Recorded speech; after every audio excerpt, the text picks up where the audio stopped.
It's a freezing February midnight in northern France.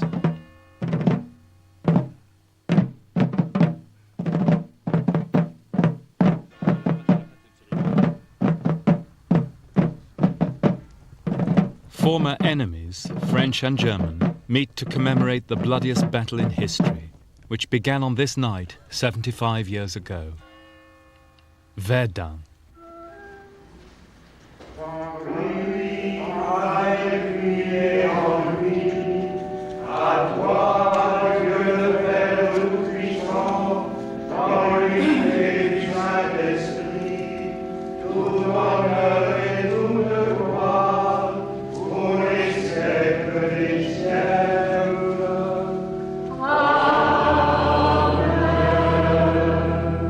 The tragedy of the First World War is etched into the collective memory of European people. It was a watershed in their self-confidence, questioning their common faith in progress, patriotism, in civilization itself, and even in the existence of a benign God.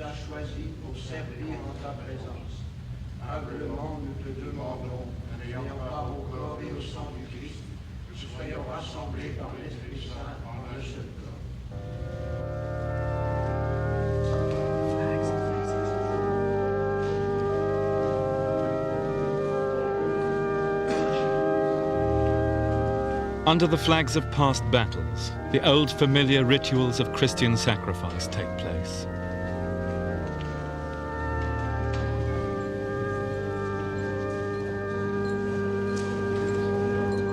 Only a lifetime ago, 750,000 people died here for a couple of square miles of ground, when the heirs to the culture of Voltaire were bled white by the heirs of Goethe and Beethoven. A memory still terrible, but fading now as only the very old remain to remember the pointlessness of it all. Those of us born later can only imagine. We that are young, said Shakespeare, shall never see so much, nor live so long.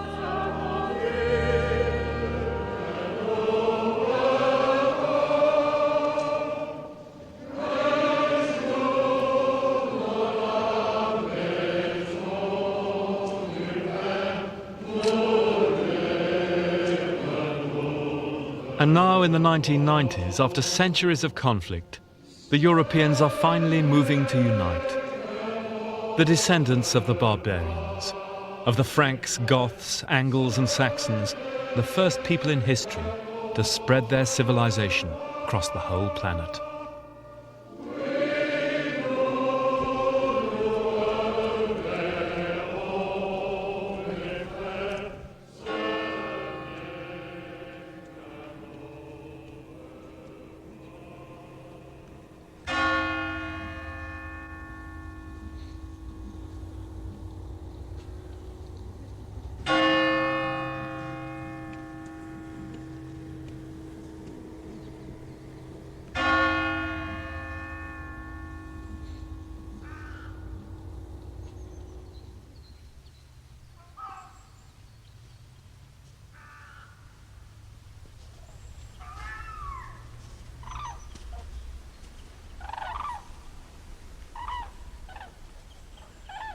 The battlefield of Verdun is the most poignant reminder of how a supposedly rational and humane civilization can descend to terrifying violence and irrationality, all in the name of civilization.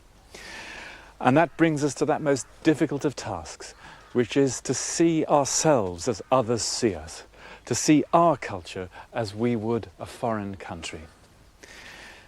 And there, the inescapable lesson of history is that for all the great achievements of the West, for all its humanistic values and its egalitarian principles, its character is touched by a deep strain of violence. And that's the paradox which confronts us as we look to the future of civilization, at a time when all across the world, the values of the West are supposed to have triumphed.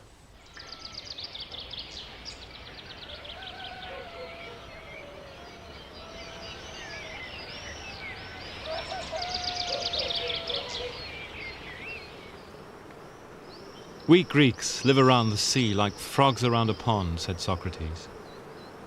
This is Samos, and here began the quest which would lead Western man to the exploration of space and the conquest of nature itself.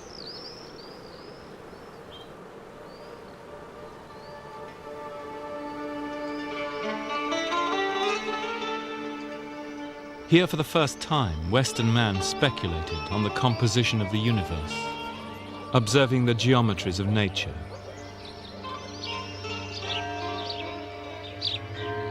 Questioning the role of humanity in this order, the existence of God.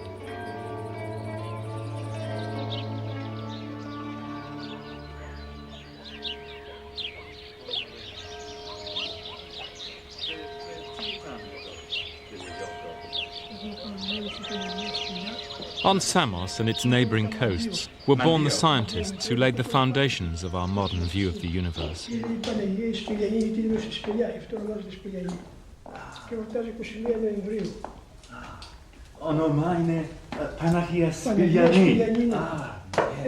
most famous was Pythagoras, author of the theorem we all learn at school, and in a mountain cave here, a tradition of him has still survived.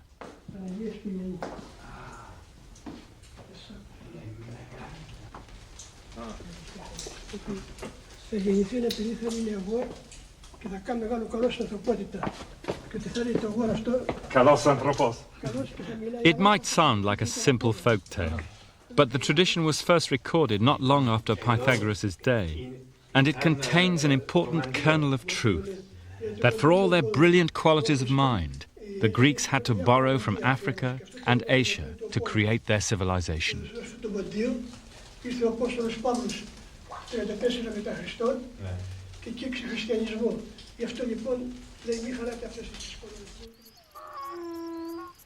In the West, we look upon this moment as the birth of science and reason. But it would be more accurate to describe it as the birth of Western science and reason.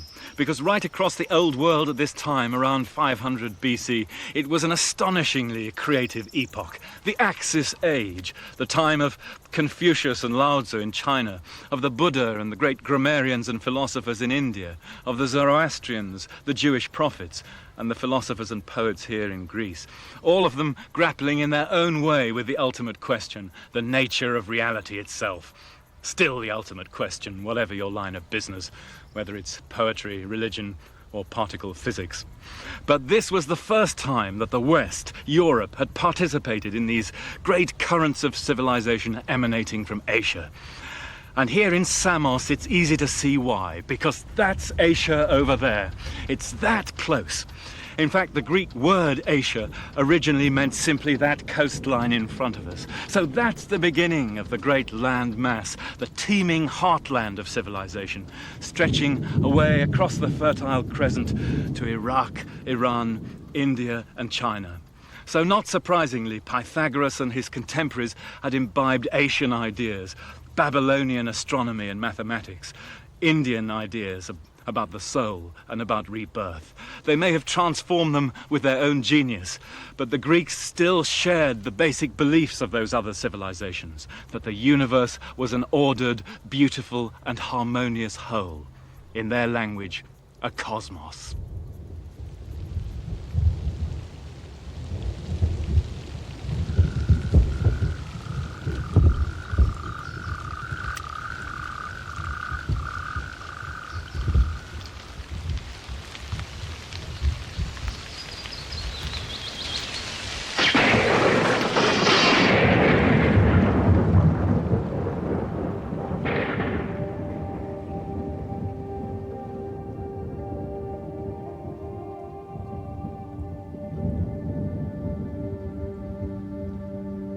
Man is by nature a political animal, said the Greeks. The new scientific view of the world was the catalyst for a new politics, democracy. And the first democracy was Athens. Buildings of classical Athens, like the Parthenon, are monuments to that new order.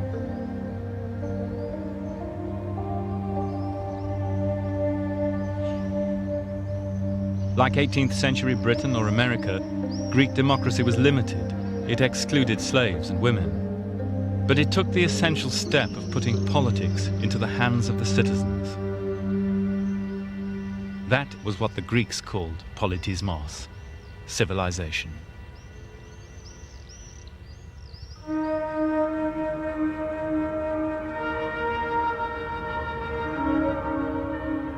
For the Greeks, the essential quality of civilized life was humanism.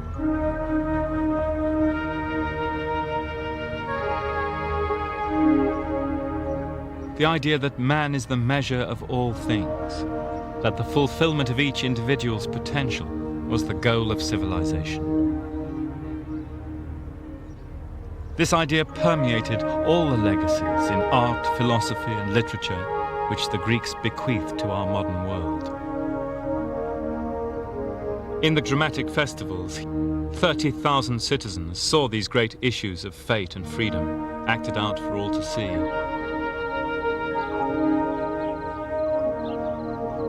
The Greeks understood early on that civilization is fragile, that it is a hard thing to maintain an open society, that the irrational will always threaten to burst out in human life with terrifying force, no matter how noble a society's ideals.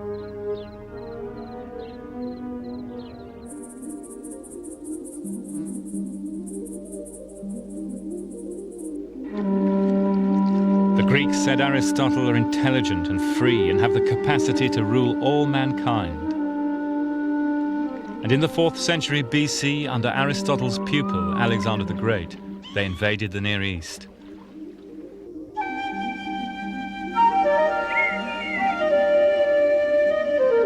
The valley of the Nile thronged with Greek colonists.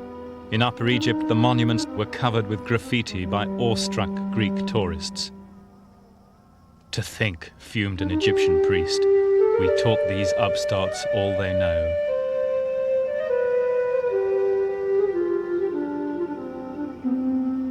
And at Luxor, in the inner shrine of the ancient Egyptian temple, striding like a pharaoh of old, is the violent golden boy of Western history, Alexander himself.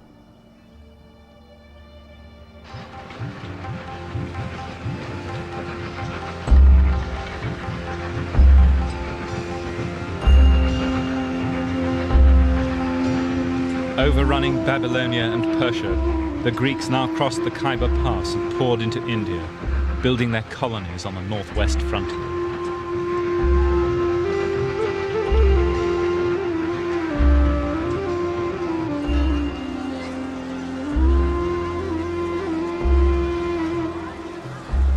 Alexander's successors went further still.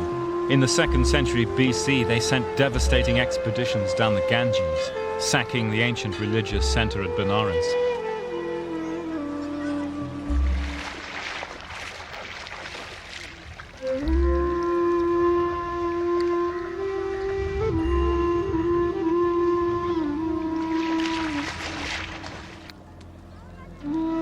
And at the little village of Kosambi is graphic evidence of the trail of destruction.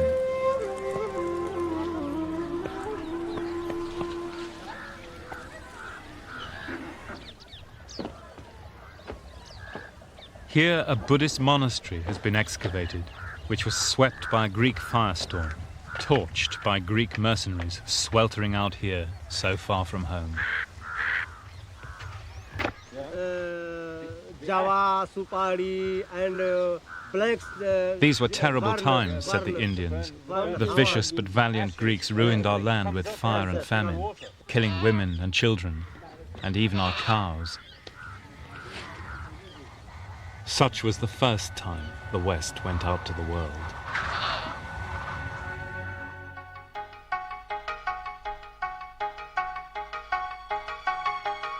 But the Greek conquests liberated tremendous historical energies. Trade routes now opened through Central Asia on the Silk Route to China.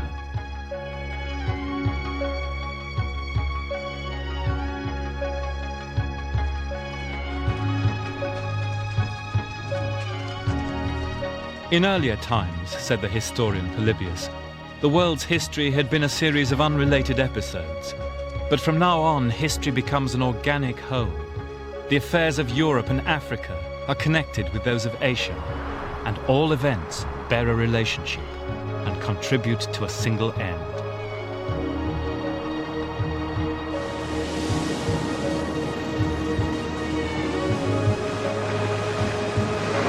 Riding the monsoon winds, Greek and Roman merchants now sailed into the Indian Ocean to trade in spices.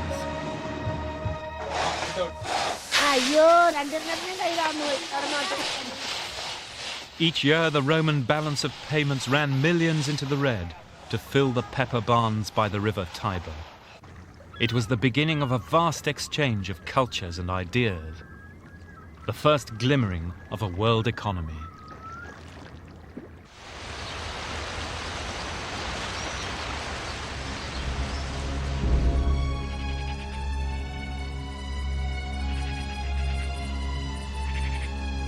The Romans had united the Mediterranean world, conquering the Iron Age cultures of Europe, along with the sophisticated city dwellers of Greece, Syria, and Egypt.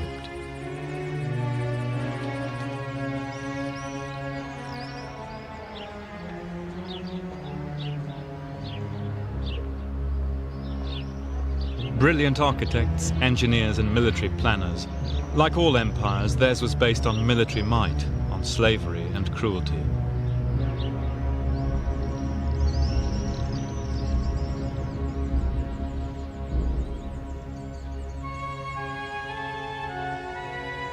At its height, the empire extended from Hadrian's Wall in Scotland to the Persian Gulf, and you could call yourself a citizen of Rome, whether you lived in Manchester, Athens, Luxor, or even briefly Uruk in the baking south of Iraq. But unlike India or China, there was no binding religious or social ethic to hold its disparate parts together. And in the 4th century, it entered a great crisis, economic, social, and especially spiritual. And the vacuum was filled by an obscure cult, one of many new religions arising out of the spiritual ferment of the late antique world: Christianity.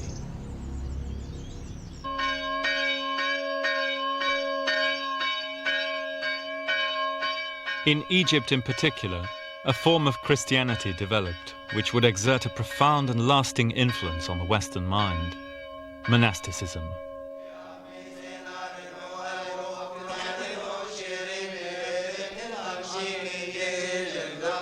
Christianity became the official religion of the Roman Empire in the 4th century, and with that a set of beliefs, myths and taboos deriving from the Iron Age people of Palestine and ultimately from the Bronze Age cities of Iraq was accepted by the rulers of the West as the final revelation of history.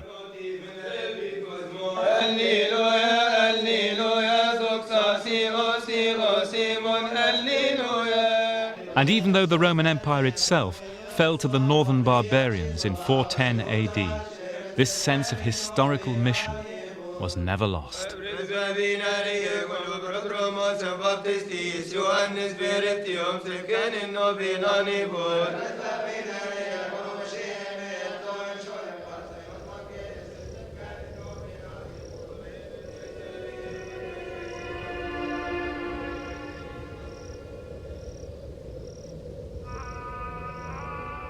The triumph of Christianity was another product of the extraordinary fertility of ideas born in the intractable landscapes of Syria, Palestine, and Iraq, a testimony to the continuing inspiration which the West has drawn from the more ancient cultures to the East.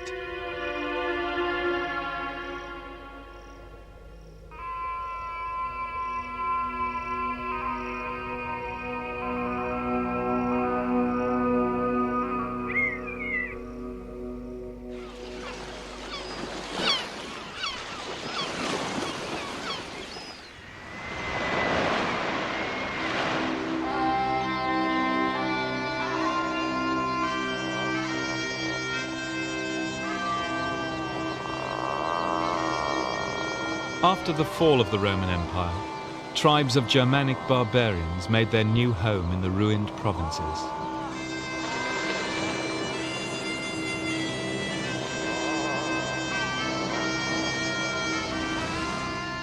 Out on the wild shores of Britain, with a religion from the Near East, a monasticism from Egypt, and a written language from Italy, the Anglo-Saxons started from scratch to build their new order, with the optimism of all immigrants thrown on strange shores. The ruins of that order are still around us, silent shapers of our modern world.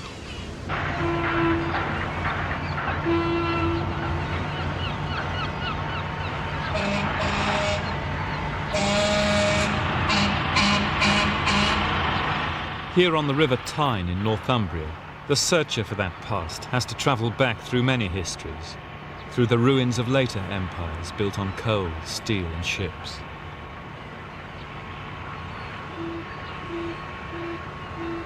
But here at Jarrow is a place as crucial as any in the Western story.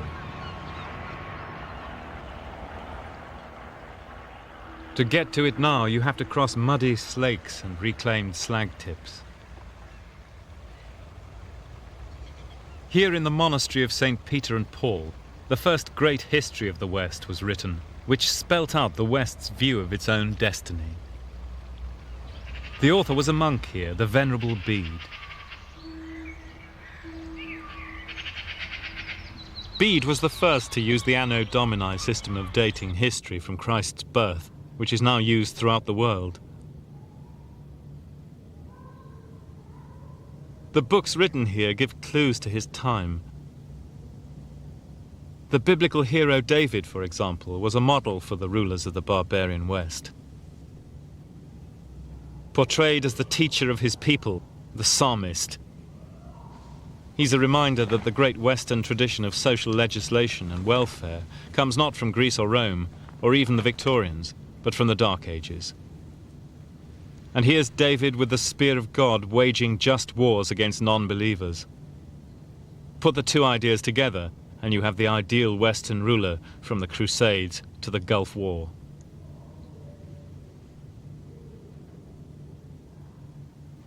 Bede's history was the most remarkable and the most successful attempt to show how the peoples of the barbarian West in the Dark Ages transformed themselves through the agency of civilization. Christian, Latin, Mediterranean civilization. Bede was a thoroughgoing European in that respect. In comparison with, say, contemporary Tang China, Bede's Anglo-Saxons and the people of Europe were indeed barbarians. They were impoverished, underdeveloped third world immigrants, as we would say today in the patronizing language of the rich. And yet here on the Northumbrian coast in the 8th century are already the key elements out of which the culture of the modern West would emerge. Judeo-Christian religion and ethics, the remains of Greek and Roman humanism and law, and native Germanic society and language. In the hands of a historian like Bede, that mixture could be made to tell a powerful story, that the peoples of the barbarian West were the appointed Christian heirs of the Roman Empire, a chosen people destined to lead us on into the last phase of human history, from the city of man to the city of God. The idea that history is purposive and leads to an appointed end would become one of the driving themes of world culture, from St. Augustine to Marx and from Jarrow to Tiananmen Square.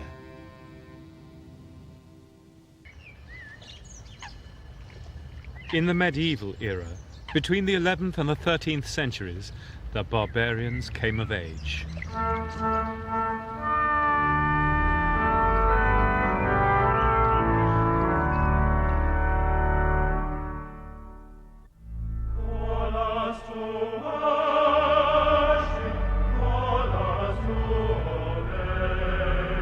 They created the greatest epoch of art and architecture which the world had ever seen.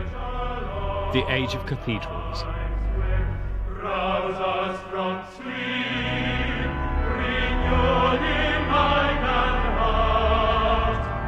Inspired in part by Islamic forms, this was still the first full expression of a distinctively Western genius, and more than that, of the Western soul.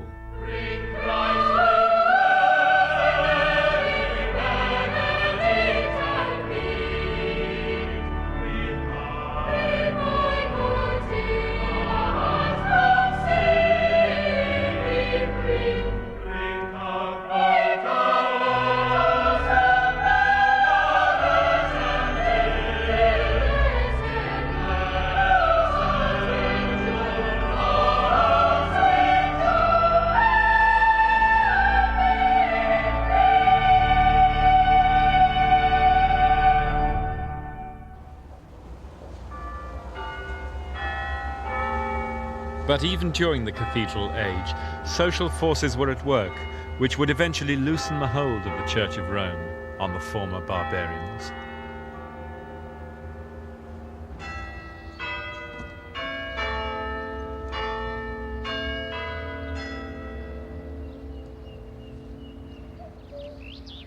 This is Norfolk in eastern England. Here, 800 years ago, changes can be detected in ordinary people's lives which would have a crucial bearing on the future. This brings us to one of the most fascinating questions in the story of the rise of the West. How was it that such small-scale countries and economies could end up dominating the world as they've done? As late as 1550, England only had 2.5 million people. China and India, with their vast and highly developed economies, had passed 100 million centuries before. They'd made all the great inventions necessary for scientific and industrial revolutions. How had it happened? Was there something distinctive about the character of the West, or was it just historical chance? A graveyard in Norfolk may seem a strange place to ask such a question, but some answers may lie here, because across northwestern Europe, and especially here in East Anglia, records of birth, marriage and death suggest that as early as the 12th century, a distinctive character was emerging, of late marriage, of small nuclear families, but of also a possessive, property-based individualism and a free market philosophy, which seems uncannily like the seeds of later Western ideology, of the ideology which through the English, French and American revolutions became the dominant philosophy of the West and which rules our lives even today.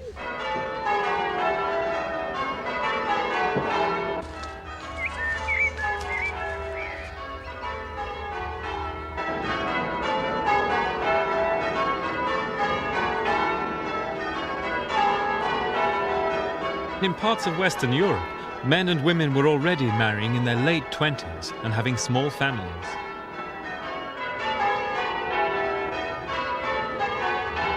So Western people were beginning to do what today's Chinese, for example, have had to enforce by law. This was the key not just to population control, but to the accumulation of wealth. For with security of life, inheritance and property, you don't need big families. It was the start of a revolution in values, which would see the West diverge from all traditional societies. The first signs of Western individualism.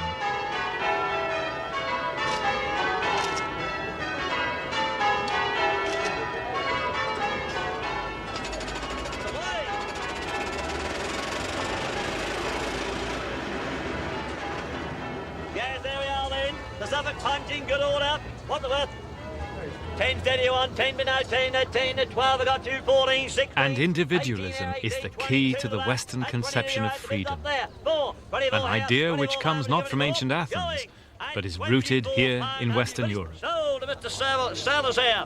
24 pound for cash. Here, a property-based conception of freedom took shape early on.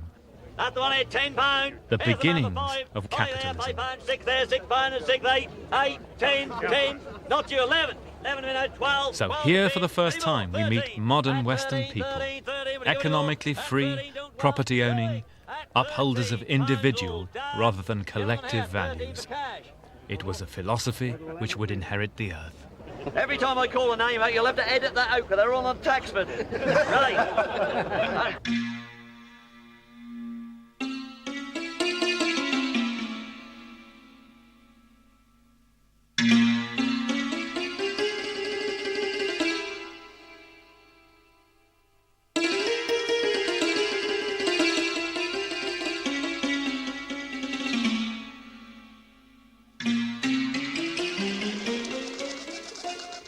All this while, the great powerhouse of Western culture was still the Fertile Crescent.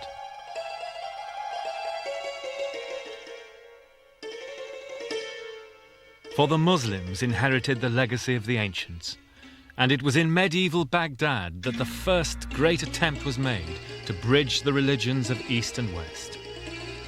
Through the universities and libraries here, Babylonian astronomy, Hindu mathematics and Chinese science were transmitted to Europe by Arab humanists.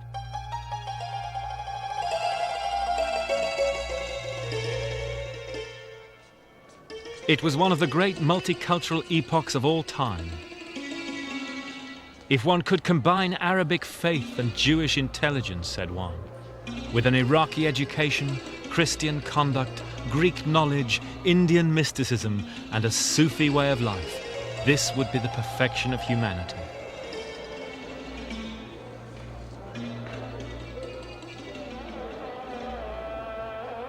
That dream still stands as one of the greatest of all declarations of faith in an international civilization.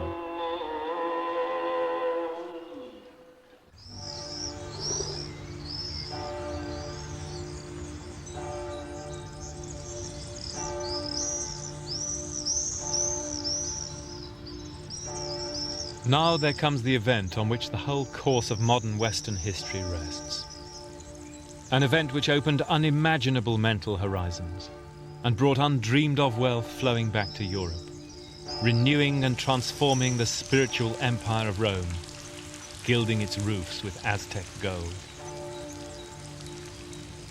The conquest of the New World.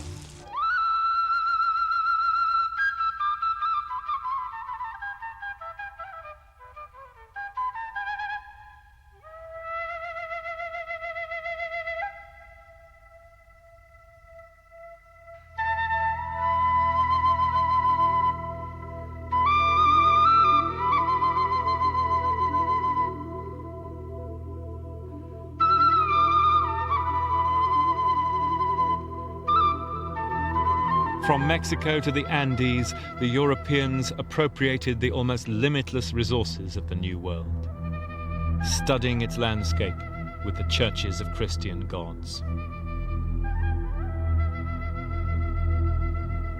The conquest was accompanied by a genocide unparalleled in history. In the century after Columbus, over 2/3 of the native population of the Americas died through disease and violence. Perhaps as many as 50 million people.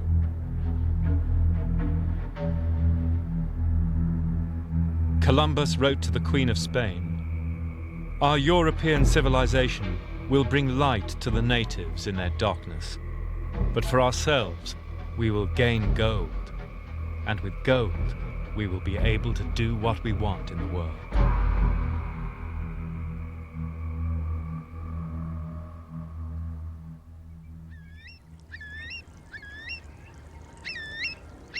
The discovery of the New World shifted the center of gravity of the West, away from its old heartland in the Mediterranean, to the seaboard of northwestern Europe, to nations like Holland and England, Protestant and capitalist. Here in Maldon, a small port on the east coast of England, is a symbol of that age, the intact library of a 17th century scholar, Thomas Plume, who endowed the professorship of astronomy at Cambridge.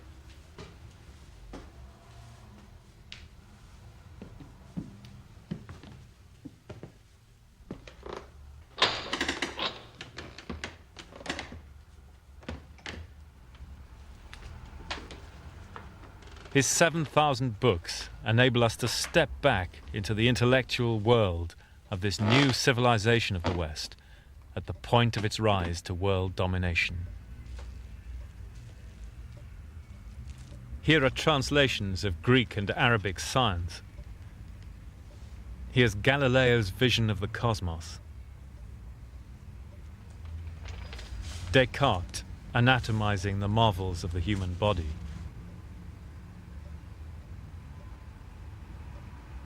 But the key figure in the new learning was Francis Bacon. For Bacon saw how science and technology would be used in the future to subdue the other peoples of the planet, and ultimately to conquer nature itself. It's Bacon who now appears the prophet of our age and the quintessential Western scientist. This new science, new learning, had fateful implications for the future, as Bacon himself understood. For if it were true, as Bacon said, that henceforth in human affairs what was most useful in practice would also be most correct in theory, then truth itself could be defined in terms of utility, usefulness, not in terms of religion and morals. And so man could become a law unto himself, as Bacon said, and depend no more on God. It's one of the founding ideas behind our modern Western scientific civilization, which would go out and exploit and subdue the entire world in the name of that new science.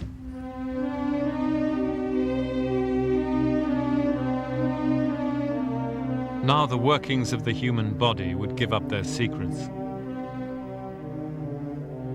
The stars and planets could be measured. The world itself subjected to Western definitions of time and space. Mapped on a meridian based on Greenwich. And when the Jesuits first showed the Chinese a map of the whole world, they were taken aback by the knowledge of these so-called barbarians. Up till then, said one, they'd printed maps of the world in which China was all. But when they saw the world so large, and China only a corner of it, they knew in truth that their world had changed.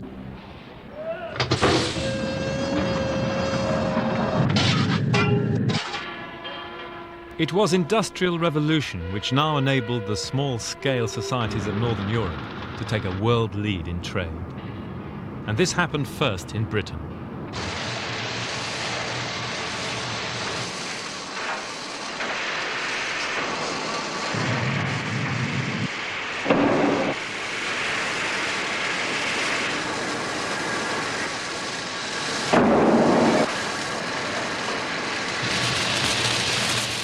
Hitherto, most of the great technological advances in history had come from Asia.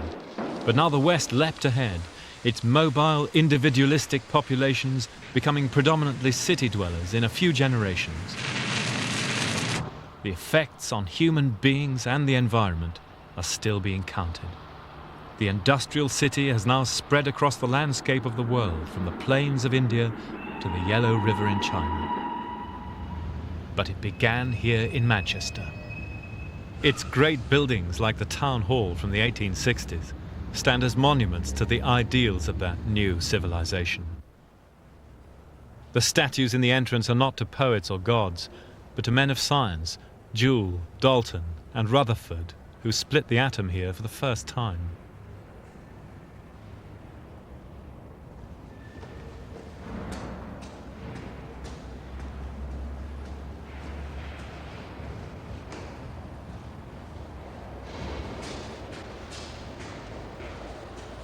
The 19th century badge of the city was the busy bee. Its motto, through prudence and hard work, the ideals of the new age.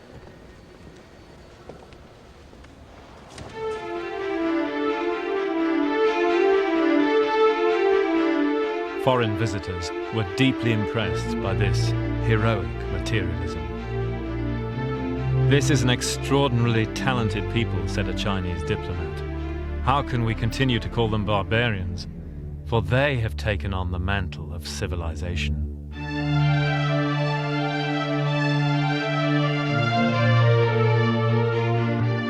On the ceilings are the emblems of virtually all the countries in the world, countries under the trading dominion of the British Empire, the greatest the world had ever seen.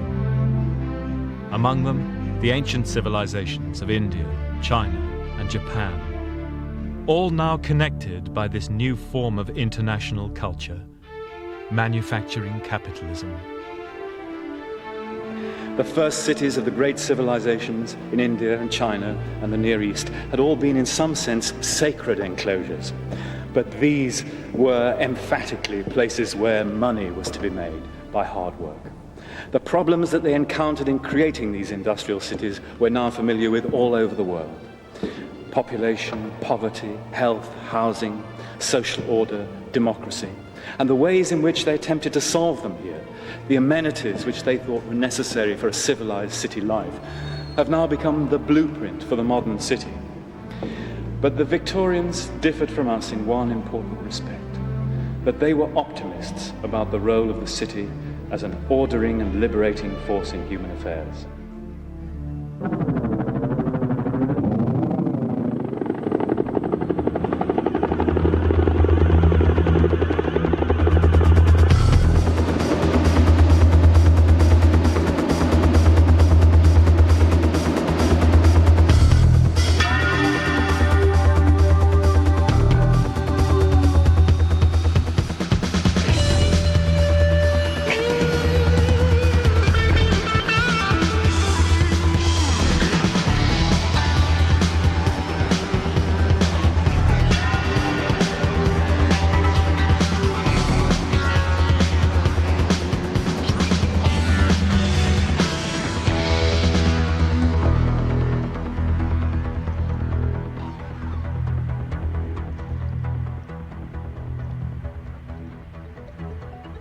It's early summer in Washington, D.C.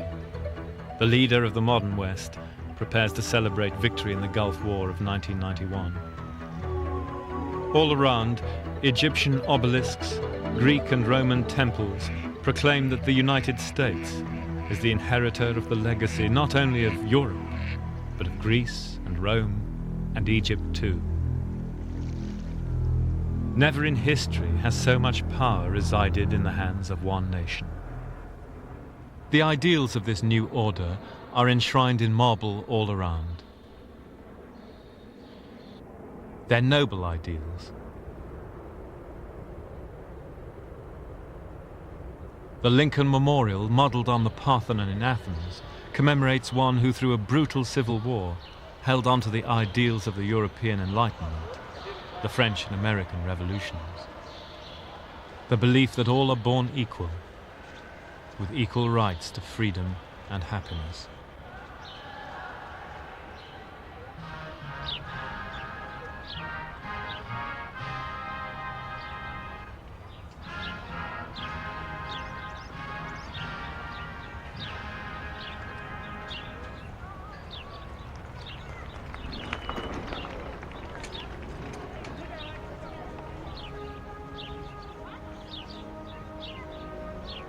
To walk this sacred space is to be reminded too that there are many ways of seeing history.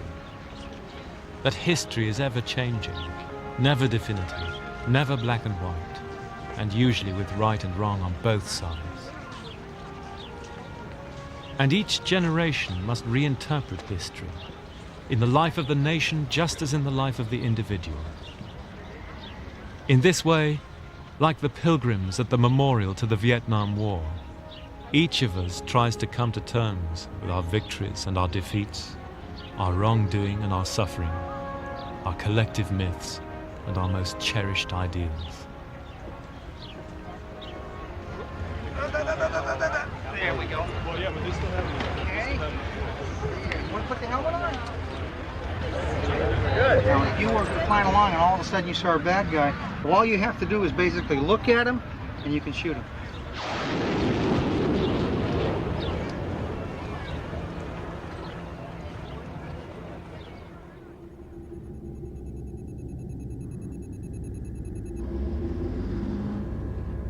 In our time, the astonishing growth of technology and communications has seen the global village arrive.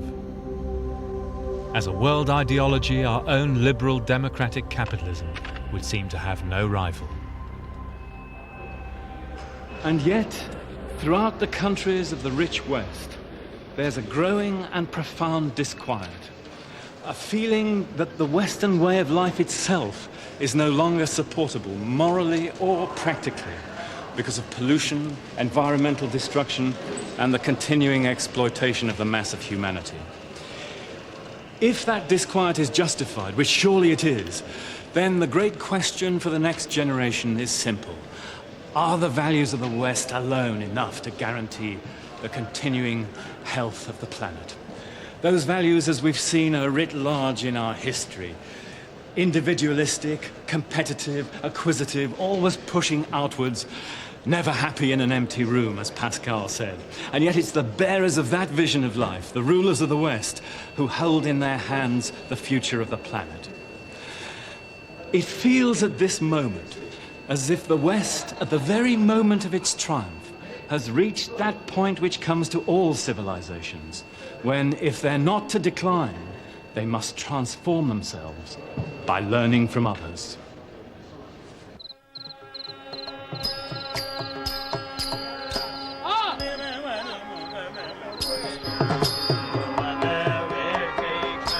The crisis of earth and spirit we now face cannot be solved by any one nation, but only by reaching out to the other peoples, traditions and religions of the planet, in a dialogue beyond anything seen before.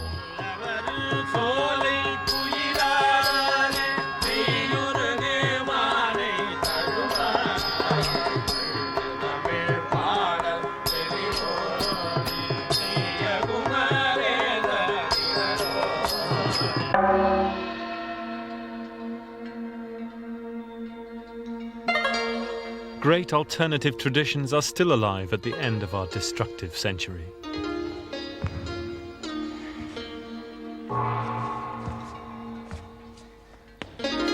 Living testimony to the riches of humanity's past. As valuable to all life on Earth as the rainforests, these are the rainforests of the spirit.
The goal of civilization, said the greatest of all historians, the Arab Ibn Khaldun, is settled life and the achievement of luxury.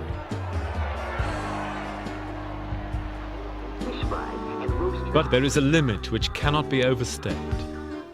When prosperity and luxury come to a people, they're followed by excessive consumption and extravagance. With that, he says, the human soul itself is undermined, both in its worldly well-being and in its spiritual life.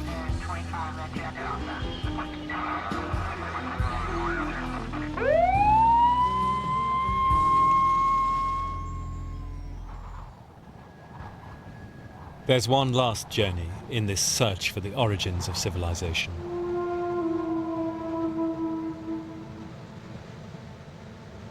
A journey back to the starting point, to southern Iraq, to the Garden of Eden, and to Uruk, the first city on Earth.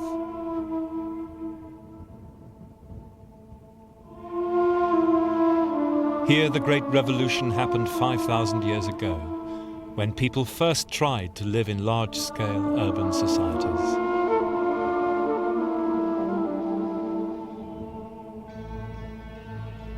It's now reduced to barren desert by ecological catastrophe.